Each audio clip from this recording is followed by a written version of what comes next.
2 kg di farina, 4 grammi di lievito, 100 grammi di paprika, 50 per chilo, il peperoncino fresco, 50 grammi per chilo. Andiamo a inserire l'acqua, circa un 60%. Andiamo a mettere il sale, un'altra parte di acqua, il massimo della velocità. La restante acqua, l'olio.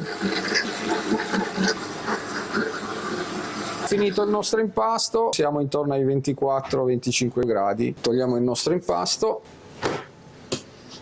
2 pieghette, olio sopra. Andiamo a fare la nostra pizza.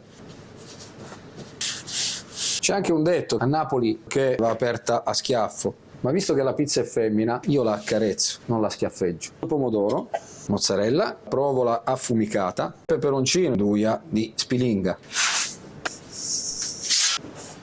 E voilà. Io non amo i cornicioni prorompenti. Capocollo, l'assoverato, paprika e peperoncino. Con le mie forbici d'argento andiamo a tagliare.